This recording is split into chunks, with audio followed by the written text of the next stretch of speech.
எல்லா பேரிகளையும் football federation பேர் தான் இருக்கணும், புரியுதா? இல்லைன்னா அங்க ஐஎஃப்எல்னு எழுதிருவாங்க. அங்க பாருங்க சார்.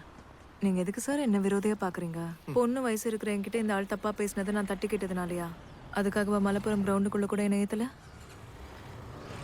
சாலமன் பண்ணதுக்கெல்லாம் நான் சாரி கேட்டுக்கிறேன். பாருங்க சார், இந்த கமெண்ட்ரி பண்றது ஒரு ஒரு ஒரு இது சார். அது இங்க நடக்கலன்னா கூட பரவாயில்ல. நான் என் ஊருக்கு போறேன், மலப்புரத்துக்கு. அங்கேயும் வந்து என்ன தொந்தரவு பண்ணாதீங்க சார். நான் அவ்வளவு பெரிய ஆள்லாம் இல்ல. நீ யாரா இருந்தாலும் மலப்புரத்துல இருக்கிற எந்த கிரவுண்டுக்கும் நீ போக முடியாது. அப்புறம் நான் அனுப்புன அந்த 2 மெசேஜ் இருக்குல்ல, என் வாட்ஸ்அப் ஹேக் ஆயிடுச்சுன்னு கம்ப்ளைண்ட் கொடுத்துருக்கேன். அதனால எனக்கு எந்த பிரச்சனையும் இல்லை. அது போதும் எனக்கு. இங்க பாரு ஃபாத்திமா, இந்த கமெண்ட்ரி விஷயம் எல்லாம் நீ மறந்துரு. நீ டிவி மேட்சுக்கு கமெண்ட்ரி பண்ணலாம். அப்புறம் இந்த சின்ன பசங்க கிரவுண்ட்ல விளையாடிட்டு இருக்கும்போது அங்கேயும் கமெண்ட்ரி பண்ணலாம், பிரச்சனையே இல்ல. ஒரு பாலையோ இல்ல ஒரு ஜெர்சியோ கூட தொடாம இத வச்சே என்னால எல்லாத்தையும் கண்ட்ரோல் பண்ண முடியுதுன்னா உன்னை இப்போ இந்த கிரவுண்டை விட்டு வெளியில தூக்கி போட முடியும், புரியுதா? பிரசிடென்ட் சார், நான் மன்னிப்பு கேட்ட அந்த பிரச்சனை முடியுமா? நான் மன்னிப்பு கேட்கிறேன். நீ மன்னிப்பு கேப்பியா? எந்த மாதிரி வேணாலும் மன்னிப்பு கேப்பியா?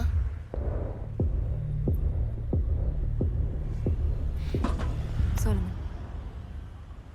வேண்டாம். பட பேருசா வந்துட்டான்.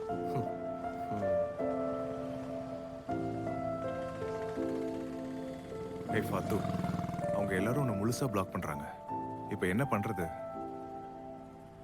எங்க அப்பா எப்பவும் சொல்லுவாரு, ஃபாத்து நம்ம வெறும் மெக்கானிக் தான், நம்மளால இவ்வளோ பெரிய விஷயம்லாம் பண்ண முடியாதுன்னு. அதெல்லாம் இல்லைன்னு சொல்லி நானும் என் அண்ணனும் அப்பா கூட சண்டை போடுவோம். ஆனா இப்ப அப்பா சொன்ன மாதிரி என் பெரிய ஆசையில இடியே விழுந்த மாதிரி இருக்கு. இருந்தாலும் பழைய ஆசையோட ஒரு ஹேங் ஓவர். விட்டு தள்ள முடியல. விட வேணாம், நம்ம அடுத்த சீசன்ல ட்ரை பண்ணலாம்ல. அடுத்த சீசன்ல மட்டும் என்ன, இவங்க தானே இருப்பாங்க. இவங்க ஒன்றும் மாறலாம் மாட்டாங்க. அப்பா கிட்ட சண்டை போட்டு வந்ததுக்கு அப்புறம் எங்க தாக்கு பிடிச்ச ஒரு ஸ்டெப்பு கூட என்னால மேல எடுத்து வைக்க முடியல. இப்போ என் டைமும் முடிஞ்சிருச்சு. அடுத்து கல்யாணத்துல தான் வந்து நிக்க போகுது.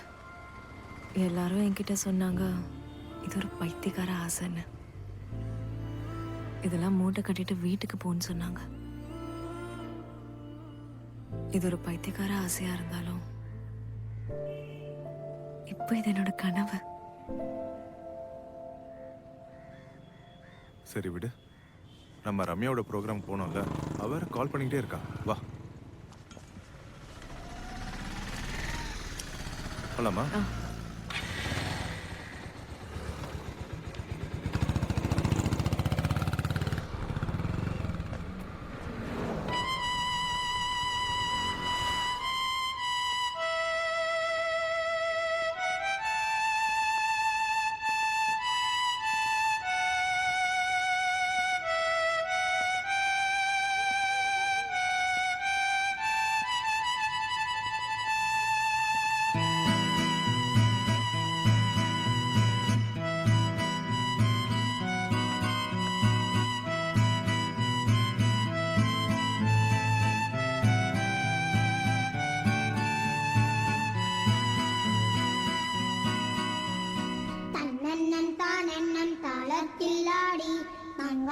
കൊമ്പത്തോരു നാളിലാടി ഒന്നിച്ചു രണ്ടോമൾ പൈങ്കിളികൾ ഒന്നാണം കുഞ്ഞിന്റെ ഓമനകൾ കാടിന്റെ കിങ്ങിണികൾ തന്നന്നം താനന്നം താളത്തിലാടി മന്ദാര കൊമ്പത്തോരു നാളിലാടി ഒന്നിച്ചു രണ്ടോമൾ പൈങ്കിളികൾ ഒന്നാണം കുഞ്ഞിന്റെ ഓമനകൾ കാടിന്റെ കിങ്ങിണികൾ തന്നന്നം താനന്നം താളത്തിലാടി മന്ദാര കൊമ്പത്തോരു നാളിലാടി.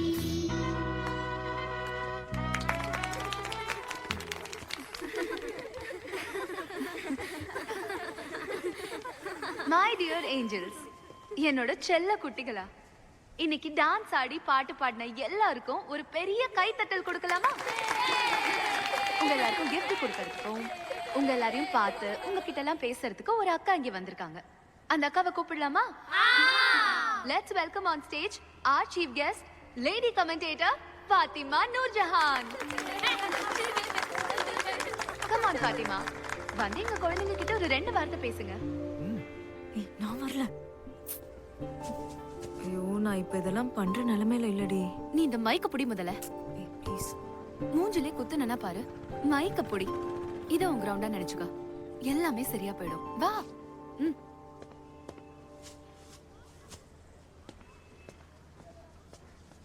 இந்த ஃபாத்திமாக்கா உங்களுக்கு யாருன்னு தெரியுமா? ஃபுட்பால் மேட்சுக்கெல்லாம் கமெண்ட்ரி பண்றாக்கா. இன்னைக்கு உங்கள மாதிரியே ஃபாத்திமாக்காவும் ஒரு குட்டி குழந்தையா மாற போறாங்க. ஃபாத்திமா ப்ளீஸ் எங்க குழந்தைங்களுக்காக ஒரு டாம் அண்ட் ஜெர்ரி கமெண்ட்ரி பண்ணுங்களேன். Come on.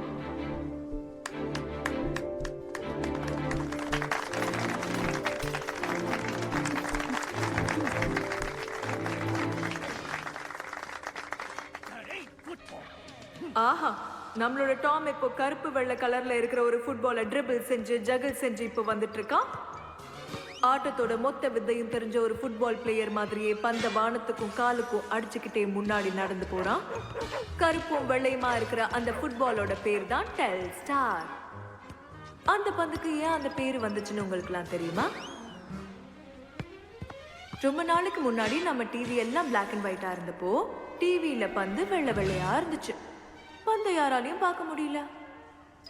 மெக்சிகோல நடந்த வேர்ல்ட் கப்ல தான் பந்தை இப்படி கருப்பும் வெள்ளையுமா மாத்தி டிவியில பந்தை காட்டாங்க.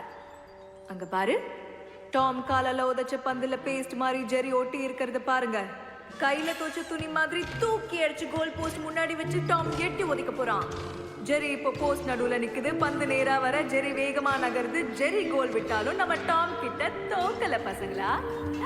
அப்போ ஒரு நிமிஷம் ஜெரிய டாம் கவனிக்காம இருக்கு. அத உடனே யூஸ் பண்ணி வேகமா பாயிர ஆத்துல மின்னல் வேகத்துல நீச்சல் அடிச்சு போற ஒரு சின்ன மீன மாதிரி வளைஞ்சு நெளிஞ்சு சின்ன சின்ன பொந்துக்குள்ள எல்லாம் ஜெரி வேகமா ஓடுது. டாம் ஜெரியை இப்ப பிடிச்சிரும்.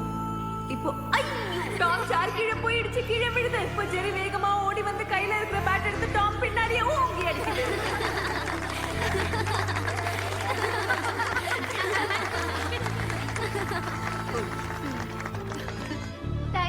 Thank you, Fatima Nurjahan, the lady commentator.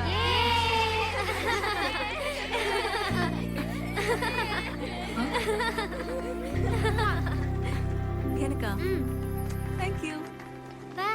Bye.